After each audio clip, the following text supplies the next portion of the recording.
ലാ ഹൗല വലാ ഖുവത ഇല്ലാ ബില്ലാഹിൽ അലിയിൽ അലീം. നബി തങ്ങളുടെ നാവ് കൊണ്ട് സ്വഹാബത്തിനെ പഠിപ്പിച്ചു കൊടുത്ത അത്ഭുതകരമായ ദിക്റിനെ പറ്റിയാണ്. ഒരു വട്ടം ഇത് പറഞ്ഞാൽ റിസ്ഖിൽ ബറക്കത്ത് കിട്ടുമെന്ന് നബിയുനാ റസൂലുള്ളാഹി സ്വല്ലല്ലാഹു അലൈഹി വസല്ലം.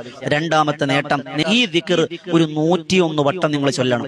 ദുആ ചെയ്താൽ വജബത് ലഹുൽ ഇജാബ, അവൻ ഇജാബത്തുണ്ടെന്നാണ് ഹദീസ്. മൂന്നാമത് മഹാരഥന്മാർ പഠിപ്പിക്കുന്നു, അവന്റെ സമ്പത്ത് അല്ലാഹു ചുരുക്കൂല, സമ്പത്തിൽ ദാരിദ്ര്യം അല്ലാഹു തരൂല.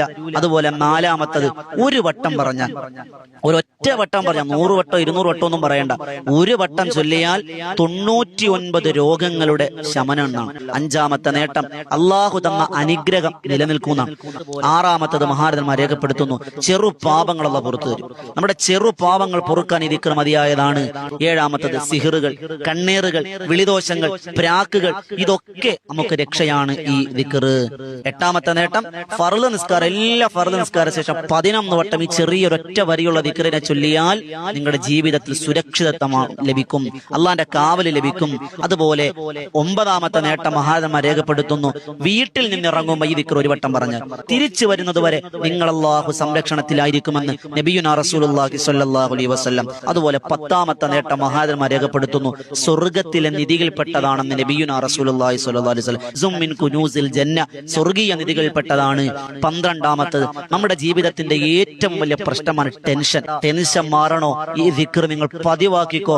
മഞ്ഞുരുകുന്നത് പോലെ നിങ്ങളുടെ മാനസിക ഡിപ്രഷനുകൾ അള്ളാഹു മാറ്റിത്തരുമെന്ന് നബി തങ്ങളുടെ വാക്കാണ്, തെറ്റൂല. അള്ളാഹു കബൂലാക്കി അനുഗ്രഹിക്കുമാറാകട്ടെ. അതുപോലെ 12ാമത്തെ നേട്ടം മഹാരഥന്മാർ പറയുന്നു, ഉറങ്ങുമ്പോ ഈ ദിക്ർ ഇങ്ങനെ ചൊല്ലി ചൊല്ലി ചൊല്ലി ചൊല്ലി ചൊല്ലി ചൊല്ലി കിടക്കാൻ, അങ്ങ് ഉറങ്ങിപ്പോയി, എണ്ണമൊന്നുമില്ല, ഇങ്ങനെ ചൊല്ലി ചൊല്ലി അങ്ങ് ഉറങ്ങിപ്പോയി. ആ ഉറക്കത്തിൽ നല്ല സ്വപ്നം കാണുമെന്നും ആ കാണുന്ന സ്വപ്നം ഫലിക്കുമെന്നും മഹാരഥന്മാർ.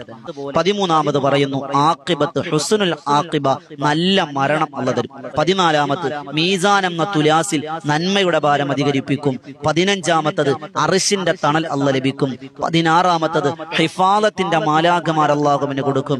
17ാമത്തത്, അല്ലാഹുവിന്റെ അതിഥിയായി പ്രത്യേക പരിഗണന കിട്ടിക്കൊണ്ട് മഹ്ശറയിലും മീസാനിലും സിറാത്തിലും എല്ലാം അല്ലാഹുവിനെ പരിരക്ഷ കൊടുക്കുമെന്ന് നബിയുനാ റസൂലുള്ളാഹി സ്വല്ലല്ലാഹു അലൈഹി വസല്ലം.